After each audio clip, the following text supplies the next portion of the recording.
Nyako Ramogi Jwang ne wakoni kacha ni weche osebedo mathoth ahinya. Gin weche gi ma osewachi kendo gin mago ma osebedo ka buogo ganda kendo kelo mutni maka kod kacha.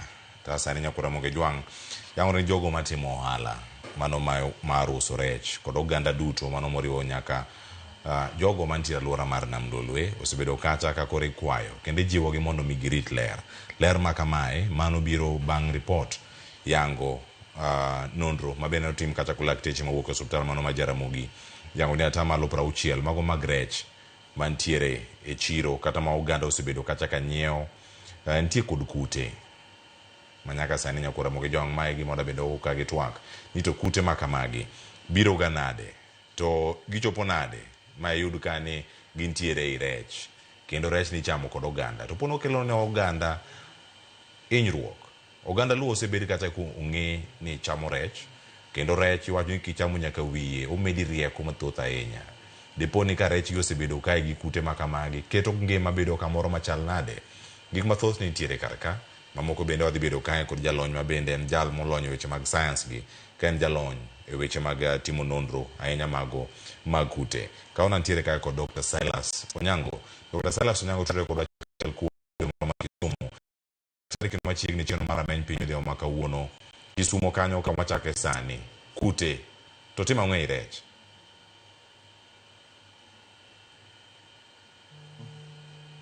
Godiochieng' ma kawuono an Daktari Silas Onyango wuor atiyo osiptal maduong' mar Kisumu County Jaramogi Oginga Odinga ajalony mar nono kute ma kizungu luongo ni medical microbiology. Atiyo e achiel e lab mar Jaramogi. Kaka wang'eyo ni Jaramogi sani en osiptal wa maduong' mar referral, we call it teaching and referral hospital. Tieng' mar teaching wanigi puonj mwamiyo rowere matiegore e yore mag thieth to kod research be watimo kanyo. Kaka achiel kuom oganda moero research antiere kanyo e research no. Weche osebedo ka penjore mang'eny ewi achiel kuom research manatimo kod team mara ma team go negin noan kachiel kuom Dr Eric Omori nan gi Dr Zipora Gichana. Dr Eric Omori gi Dr Zipora Gichana gi Kisii University ne an kodi Grace Denda ene the HOD mar microbiology lab section. Then an gi Dr Jamie Credy wuok Yala Center in US kod an gi Dr Tekshana Femado mawuok on the Public Health State of University. Adieri makende mantiere ni kudni nitiere rech. To achiel kuom kute mane ang'iyo wanwatimo e research wa nodwa ng'iyo kudni ma kizungu luongo ne Escherichia coli. Escherichia coli ni duto te waseng'eyoga ne en nitiere mok kelo tuo ne oganda to kendo gima kelo tuo ne oganda. Makelo tuo ne oganda gin strain abiriyo ema kelo tuo ne oganda. Strain mokwongo waluongo gi kizungu ni heterohemoglobin E. coli kata waluonge kata ne sugar toxic producing E. coli. Mar ariyo, strain makelo tuo ne oganda en heterotoxigenic E. coli kendo machielo en heteropathogenic E. coli. Machielo makelo tuo ne oganda en heteroaggressive E. coli. Asto machielo be makelo tuo ne oganda en heteroinvasive E. coli. To machielo gik makelo kendo en uropathogenic E. coli to kod neonatal meningitis E. coli. Kutegi ginyalo bedo kuom rech mana kaka wasewacho. To ndalo duto te wach mag tuoche mawuok kuom rech pok ji osemiyo ga thuolo kata okang' mamalo mar ng'iyo. Duto te research watimo mana kuwuok wang'iyo kata metals chumbe mantiere kuom rech wachak wang'iyo ne to kata pi tuoche machalo kaka kolera wang'iyo kokadho kuom rech. Ok wasebedo ga kwaparo ni dong' wanyalo temo mondo wang'i kute mawuok kuom rech. Study wani nwatime as a trial ewi rech 250 te wi rech 250 ni nwayudo ne rech 153 ne nigi kute mar E. coli. And ewi rech 153 mane nigi kute mag E. coli gi 15 nwayudo ne nigi kute mag muting'o strain ma kelo tuo ne oganda koganda oyudogi. To e 15 monoyudo ne nigi strain go, nwachako yo ne 15 go te ne gisechopo kang' moro ma ne gisebedo matek ma ginyalo tamo yedhe mwatiyo godo thiedho gi mondo changgi ma kizungu luongo ne they have shown multi-drug resistance. Koro kute mar E. coli mabiro ni en obiro kaluwore kodi aritawa mar pi mar Nam Lolwe marwa. Kwa arito mar pi mar Nam Lolwe marwa to pigwa kata gigo modak kaka rech modak ginyalo bedo safe ei pigno. To kwa rito alwora marwa to gigo mwatimo ok nyal bedo maler. Daktari, agoni erokamano ahinya kendo asto bang'e iselere yo makare. Adani maki kanyo mar mondo mi ilernwa kar kae mokwongo. En chido mar nam. Odiochieng' ma kawuono bende ni gimoro manyalo kono jowa matiyo gi Nam Lolwe. Nam bende yweyo, to ka nam yweyo, oyweyo machal nade manya miyo kute makamagi donjo i rech. E kinde ma olose sani, gimidhiero ma bende osekelo kaka nitie moko maponono nyaka sani karore kod nono mag useneno oganda ma jogi ma rech makamagi osekelo negi midhiero ahinya kata mantie osuptal ma bende jotim nonro gi bende ne wuoke.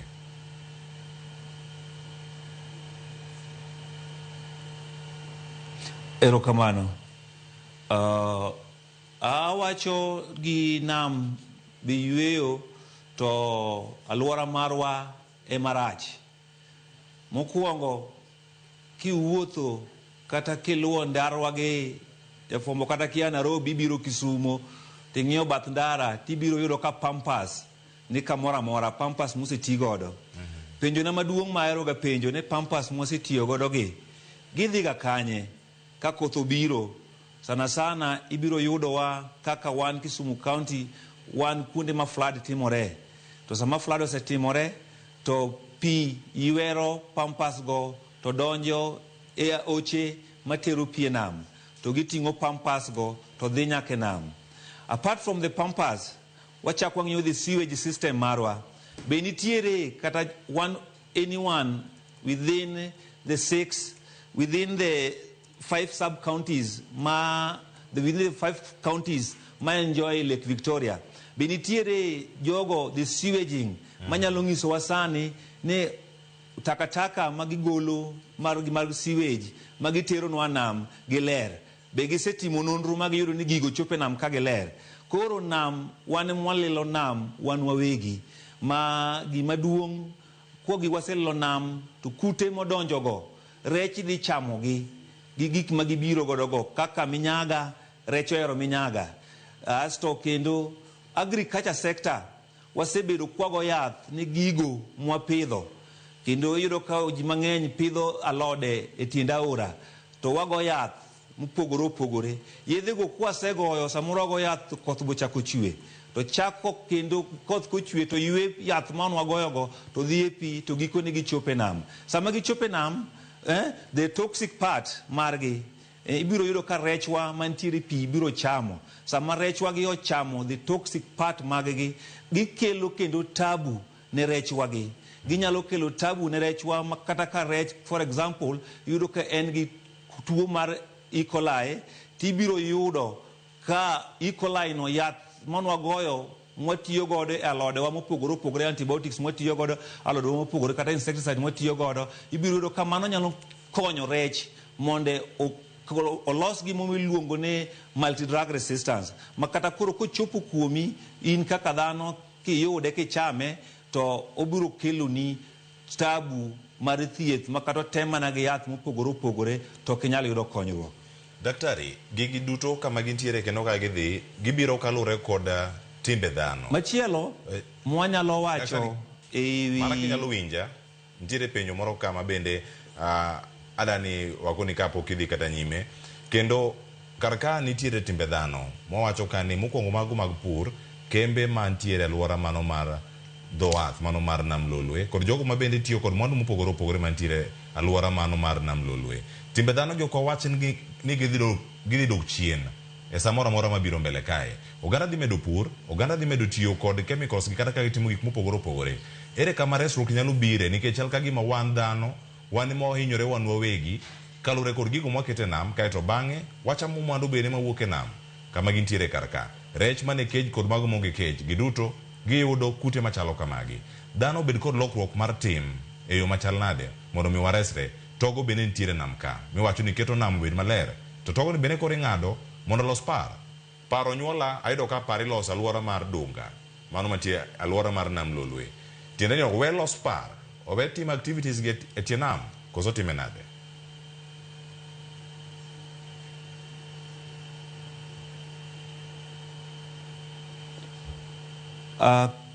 Aparo ni nitiere ng'ukruok matin moko winjre maber.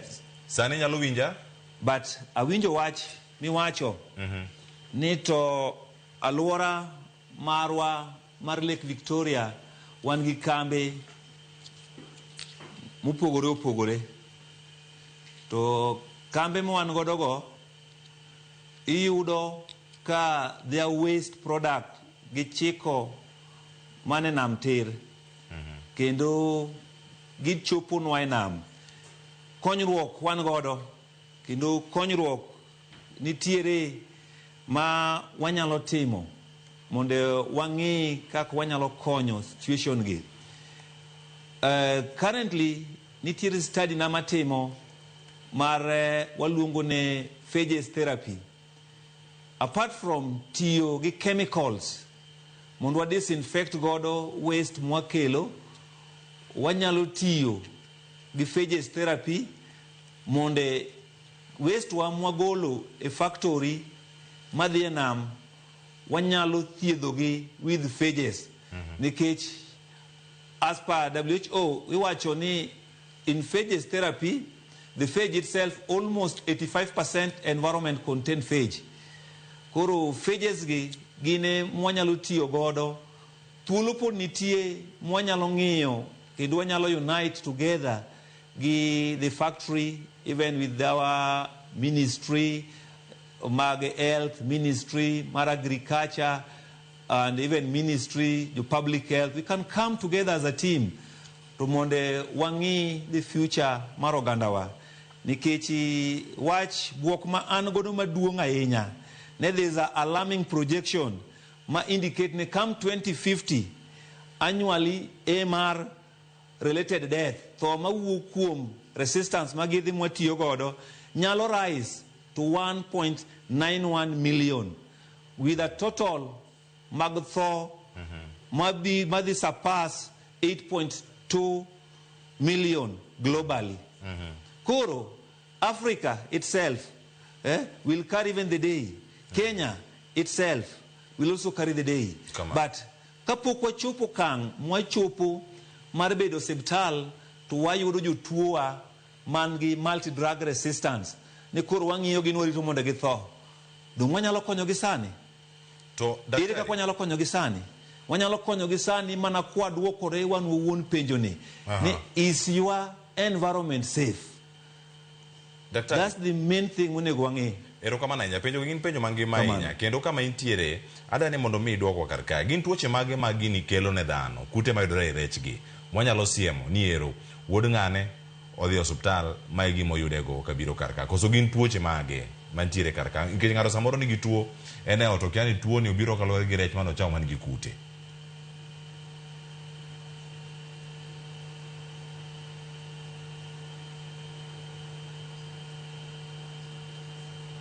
Dr. Kiani Kamano.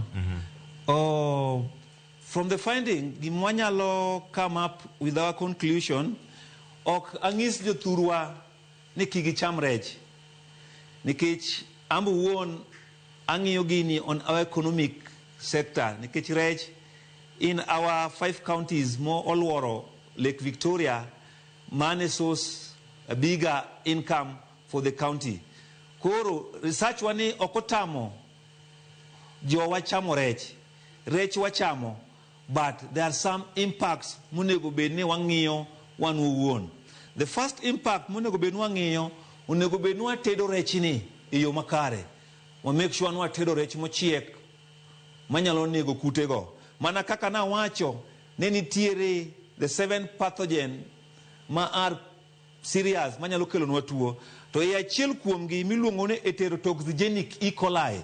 Heterotoxigenic E. coli ni o produce gimiluongo ni heat labile kendo chako produce gimiluongo ni heat stable. En inyalo po kata kichwako rechni kata not more than 100 degrees Celsius ok nyal negi. To kinyalo yudo kamichwako rechni ata 100 degrees Celsius mano nyalo negi. Kura kwa jothurwa ne kata kwa tedo rechwagi watedgi uru mochiek monde wangi kama nyalo negi kutegi. Mara riyo, we should practice good hygiene.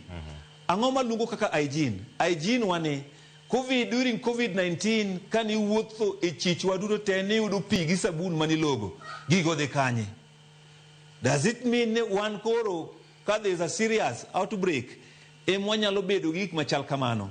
What was our public health sector gi enhance kelo pi mar logo ne minewa ma uso rech kata jowa ma mulo rech monde gi yud pi magi logo sama gi mulo rech. Asto mara riyo minewa ma mulo rech nitire abarol moro magi tiyo godo magi umore godo. Penjo na maduong' masamora penjo gi ga ne abarol ni kagi wuok e chiro to gitere kanye? Ng'eny gi dhi kode dala.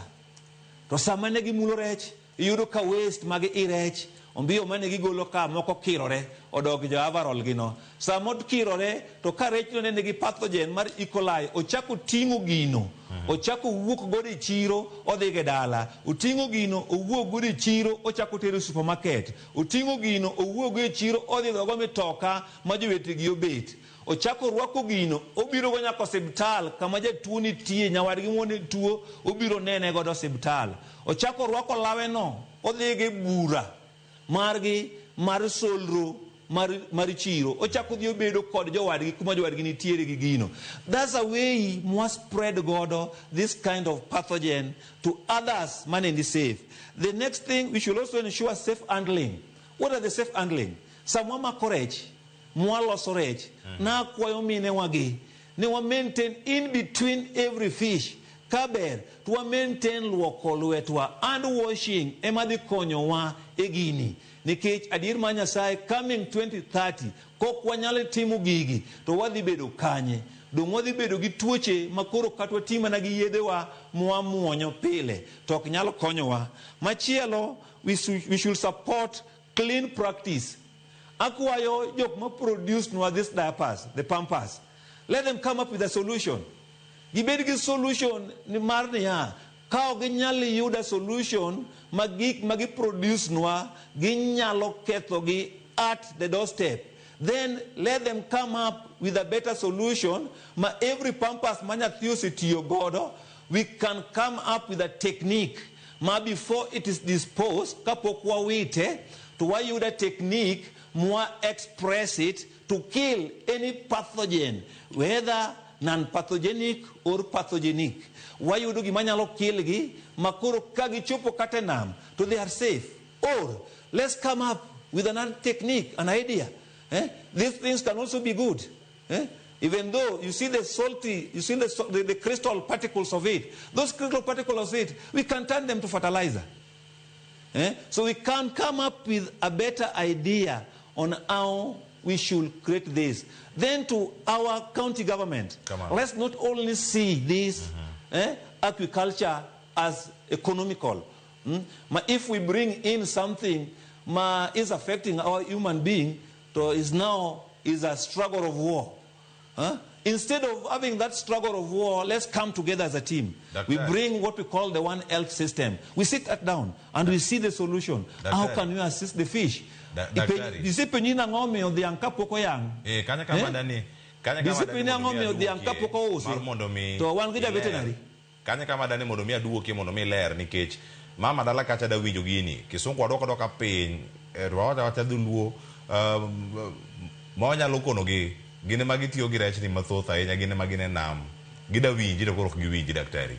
Gidok adoka kendo kandi point miwacho kanyo ma inyalo mana lero kendo. To kanyo ka ikonowa mana sani sama kora ka utuli nikech samoro ang ka utul kapok apenji penjo moro kendo en ni rech ni kute gi ochako bede gi karang'o, to penjo ni bende en paro mar ni rech ni mana Kenya ka, en Uganda, en Tanzania, entiere pinje mamoko, koso kute mana rech gin mana mayudore Kenya ka kende kalore kod nonro maru mantie. Maka achiel kuom penjo mano oor kae kod joneno motelo ne Twak makamae.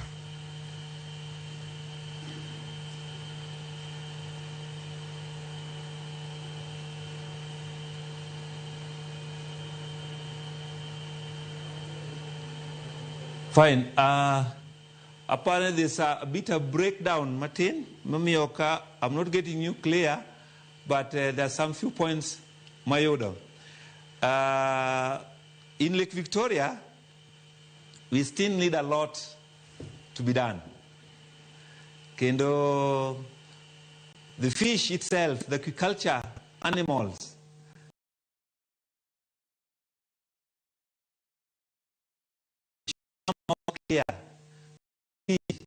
on a way maginyalo konyo nwa rech nikech ka wan gi a safety environment to wabedo gi pi maler. Samwan gi pi maler e Lake Victoria to wabedo gi rech maler. Koro kwayo na maduong' ma anyalo kwayo the Ministry of Agriculture mana kana penji mana kana wacho ni ta ang'omiyo ring'o mwachame bocha gin gi jo veterinary maka wachamogi to the veterinary ago stamp. Let's also bring that in fish industry. Yes. And we are still doing this. There's a mega research mwadi timo within our beaches. Nikech oganda mang'eny osepeni daktari to rech mane dhe kawe chiro. Dong moko dong'anya ka China. Yes. Moko wa China okatamora, but rech and rech. At the end of the day, the finding mananyado kadama Lake Victoria is the same finding makatama China go nyalomiwa. This is a world, a global issue. Mwadwane mondwangi kaka wanyalo konyo wachini. Koro wachi maduong ainya mantiere ka. Let's join our hands together with the Ministry of Agriculture, specifically the fishery. We are there and we are ready also mondwa kony yo mwanyalo konyo godo rechwa mantiere pi. Wan gi weche mang'eny kopogore kata gi yath mwatiyo godo, kopogore kata gi yath mwatiyo godo mwanyalo thiedho godo rech. Wan gi a therapy mwanyalo tiyo godo machielo mopogore gi antibiotics mwatiyo godo. Koro wabi together mondo wabed on board, mondo we find out a solution, mondo wabed gi ngima maber ne jowa matiyo kod rech wa mo ainam. Erokamano ahinya daktari. Ma Dr Silas Onyango pod wantiere kode kar kae to otegi pod medo mana donjonwa mathoth ahinya. Adani sani ka daktari oduogo kar kae okonwa gisamoro gini intiere dho wath Masori, intiere Dunga, intiere jogo mantiere Muhuru, intiere Usenge, intiere alwora mano madho goe, wach ni yo Osieko, kendo ibedo kakirango kaka rech tiyo kendo kaka itiyo kod rech nyaka sani. Deponi sebedo ga kituo kata gima tuo ni kiani enang'o.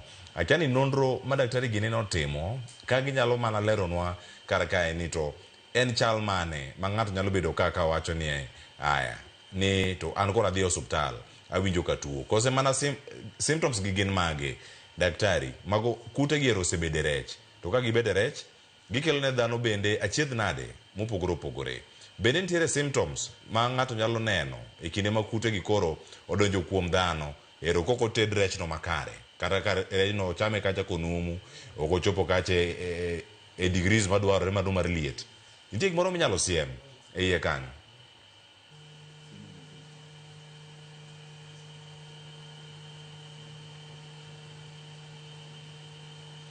Daktari, mana kama intiere kar kanyo, ikona kanyo tudruok no, wamedo kanyo mondo mi walose ka poni winjo wa nyaka sani. Nikech gimoda ng'e ka ni iyude yo machal nade mano weche gi mag kute mantiere i rech. Rech nigi kute. Kute donjo e dhano.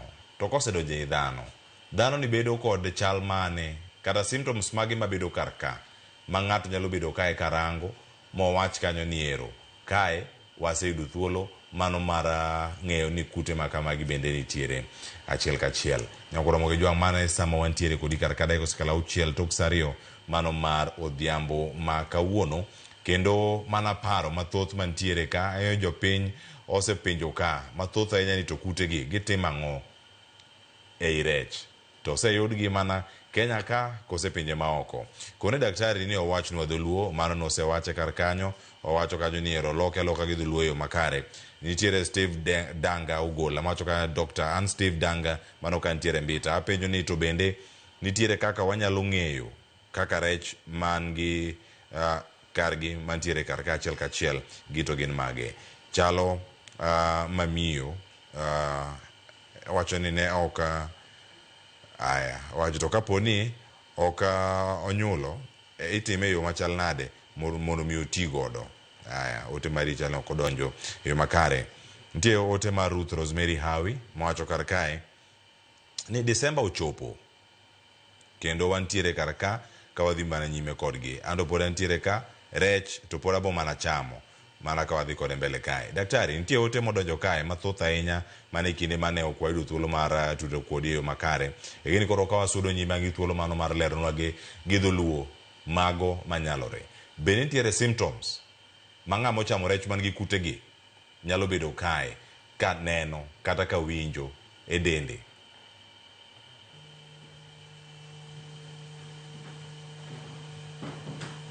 Yes, koro wawinjore maber. Kendo symptom nitie, dalili nitie. Jomo chamo rech ni. Mokwongo wan gi gimiluongo ni hemolytic uremic syndrome. Hemolytic uremic syndrome ni en syndrome mi ibiro winjo jony moro e fuoni kiwuotho kata kibet tiwinjo jony mang'eny e dendi. Machielo en diep mabira ma en okochung' ma kisungu wacho ne traveling diarrhea. En diep ma ini diewa ma ochalo mar kolera. To mar kolera upogore nikech mar kolera en bet igolo pi mang'eny kidiewo. To mar E. coli ni en obiro migolo mucoil oko mar diep man gi othinyo kuome.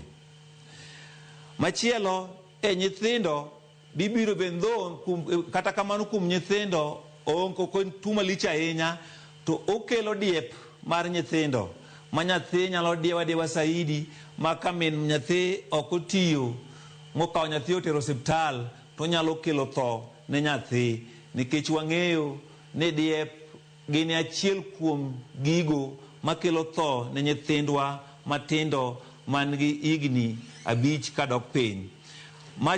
Machielo tuoni kata kudni mar E. coli ni odhi mo omakre gi large intestine e wall mar ombiyo maduong'. Sama osedhi momakore e ombiyo maduong' to okelo tungni kuom gino nikech obiro chamo the mucoid, gik moko machalo thinyo ma kikawo mbicho ting'iyo tiyudo ka gik moko nitie ma mucoid obiro chamo gigo, to kotieko chamo gigo tiyudo ne samidhi oko tiyudo ka in gi oko man gi remo. Mar adek mantiere kendo ibiro yudo ka diep midiewono en diep ma samoro katitiyo mana gi yedhe wa manomol machalo kaka flagil ma kwa ng'ato sediewo to owacho ni wadhi e pharmacy ka anda flagil moro achiel anda flagil moro ariyo. Jomoko dhi mamuonye kata mana 4 ne mondo ka tiekre diep. Koro yudo ka gino emo ochako bedo. To ere kaka nayudo kudni kuom rech? Ei rech 250 mana kawogi. Nakawo oko margi. Tachaka kawo ombijogi mineno kigologa kapoko usgino. To kana kawo ombijogi no to aterogi achiel kuom lab mara ma antiere. To akawogi to apidhogi e gimoluongo ne media. Waluongo ne culture media. Ka set ketogi kanyo to gigrow, giwuok, gidongo, kudni odongo. Ka kudni odongo to achaka dhi nyime mondo ang'ene to gimodongo ni en kudni mane. Achaka timo gimoluongo ne biochemistry test. Ka asetimo biochemistry test nonro machielo mondo afweny ni to en kudni mane. Koro kanyo ema nayudo ne E. coli ne nitiere kuom rech kanyo. Erokamano ahinya daktari, kendo ilere e yo makare. Kama dani mede kar kae, penjo nok iduoke sama na penji kata chal nok iwinje, kama ne wapenji ge tielo no. Sani, kama wantiere kar ka, timbe dhano moko dhi nyime. Pith dhi nyime alwora mar Nam Lolwe. Kembe gi dhi nyime kar kae. Recommendations ma uchiwo bang' timo nonro machalo kama. Uchwalo ne gi jok mage. Sirkal mamalo, sirkal mar county, ne jopiny. To jopiny mana jotelo gi kama gintiere. Lokruok mar tim ni nyalo biro yo machal nade. Mano alose kar kae. Ni mulo mano mar diapers. Mano kaka nyabedo kata kae rango gi achiel kachiel kaka itiyo kodi kendo kaka nyalo keti gi tich machielo. Timbe dhano moko nyabedo matek mar loko. To mondo mi tich mayot oketi, mane minyalo kawo? Bang' timo nonro ni weche gi wachwalo ne oganda wate. Wachwalo ne sirikal wa mamalo, wachwalo ne sirikal mar county, wachwalo ne nyaka jopith gi jolupo, to wachwalo ne nyaka jawa ma chamo, nyaka rawa ma uso rech. Gima duong' mwawacho nikech nyaka kambe be wan godo. Gima duong' mwanyisogi ne wabede uru gimoro achiel mondo wapenjre uru to alwora marwa mantiere boler, nikech en tiji inuwuon kaka ng'ano matiyo gi gino manyalo lilo alwora mondo ng'i ni alwora ne ler. Nawacho mokwongo ne factories wa, mashinde wa moko magolo waste gi be onego gibed ni kapok giwe waste gi go, uchafu gigo kapok giwe odonjo oche matero pi enam. A good example, ibiro ka wan gi factories moko mang'eny matiyo gi river Nyando. Mandalo chieng' ibiro ka river Nyando en orateng' ti chilo guro te gi chimo nam. Koro nwakwayo ne factory machal kamago kata kembe machal kamano giteme ne kapok gigweyo takataka gigo e rivers e ochewa ma bade Victoria's wage, ma bade lekwa marwane, giteme ne uchafu gigo ler. Awacho mokwongo ne wan thuolo. Specifically, an thuolo mar join a team kodgi monde akonygi e yo maginyalo ng'iyo ne to kapok gigolo uchafu gigo, to kata uchafu gigo uting'o tuoche machal nade. Kwak biro pamoja, mane wach ni wabeduru pamoja, abiro konyogi monde ang'ine gi ni to chafu gigo magitere nam boler to koko ler to ting'o kudni mane gi kudni mane madhi chopo nwa rechwa. Asto kendo ne beach members kunde duto te mwagowe rech duto te kidhi e tie nam tibiro yudo ka minewa ging'ado rech to gikawo mbicho magigolo kuom rech to gichak gilute pi. Samogolo mbicho molute pi, ombicho no ochako odhi olilo pi maka ombicho no nuting'o kudni ni, to rech machielo dhi yudo mbicho ni to chamo mbicho ni. Samo chamo mbicho ni kata rech machielo dhi yudo chieth rech wadgi ni to dhi chamo nikech magi chiemo mantie monyalo chamo. Kochamo gigi to dhi kelo kudni. Koro nakwayo beach officials, jotelo mag beaches magwa mag Lake Victoria, ne bede uru joma okonyo wa monde wageng' wachini. Ere kaka udhi konyo mondo wageng' wachini? Beduru gi yo mwanyalo keto go uchafu mwagolo go kuom rech ni e yo mowinjore. Uchafu mwagolo go kuom rech gi pod wanyalo tiyo godo. Uchafu ni wanyalo loso godo manyiwa. Uchafu ni wanyalo chak waloso godo kata ken pien waloso godo leather. Chieng' achiel mane wa jo fishery ne nintiere World Fishery Day marge na neno ka beach mora achiel no biro na gi pien mbuta moloso pien maber ma end product mar pien no ne nyalo loso wuoche. Koro waparwa ne to gik mwagolo kuom rech gi apart from dogi e pi dong wanyalo tiyo kodgi mondo gitimnwa gima owinjore kaka manyiwa. Wanyalo tiyo kodgi kaka manyiwa. To tiyo kodgi mana kaka manyiwa kwasti thiedhogi mwayudo ni onge tuo magintiere godo. Asto mugik Wach mogik motemo wacho ni our public health officers within the Ministry of Health wuog oko mondo gipuonji minewa mauso rechgi, gipuonjgi kaka onego giluok lwetgi maler, kendo gichak gipuonjgi e yo mowinjore malep luokogi mondo giwe wuotho gi lepgigo kamoro amora mowinjore. Daktari, agoni erokamano. Ada mi thuolo mar wacho wach mar mogik. To mana kama nitiere kar kae, ang' iwachi gi penjo, kiduoko penjo ni e bwo dakika achiel kende ka to watieko. Samoro nitie dhano moro matimne rach. Gichamo rech manumu. Nikech ng'ato wacho ka ni kosewang' rech, kutegi onego bed ni tho. Dhano moro timne rach machamo rech manumu ma koro bende nyalo miyo tuo ma kama bende bedi. To bende nyalo landre kowuok kuom achiel kodhi kuom jal machielo. Ma kama bende isewacho. Kinyalo mana tiekonwa gi mano ka watieko chenro mar Rameny Piny kawuono. Erokamano, dhano moro be nitie matimne rach machamo rech manumu. Rech manumu tene rech moko chiek maber. Mane rech manumu. Otede to en garaka. Okawo rech okete mo. Ogo chachar kono katoke no oselokore to iye oko chiek. Okawe ochame tene rech chamo rech no manumu. Mok undercook. Tuoni nyalo wuok kuom dhano to chak donjo kuom dhano. Kendo nyaka e osiptal magwa. Inyalo yudo kidonjo osiptal ahinya joma mangi tuo mar diabetic mangi adhola e tiendgi. Sama gibiro to tuono inyalo yudo kowuok kata joma nigi adhola onyalo wuok e lowo kama ne entiere kata with the contact gi lewni mane orwakogo to chako wuok to chako donjo kuom ng'at machielo mochako kel tabu. Wachna mogik ma an godo na kwayo the 5 counties ma en Kisumu County, Homa Bay County, Migori County, Siaya County, kod Busia County. Magi counties wa ma enjoy legwa mar Victoria. Wawuoguru kanyakla monde wachuru wach mar One Health.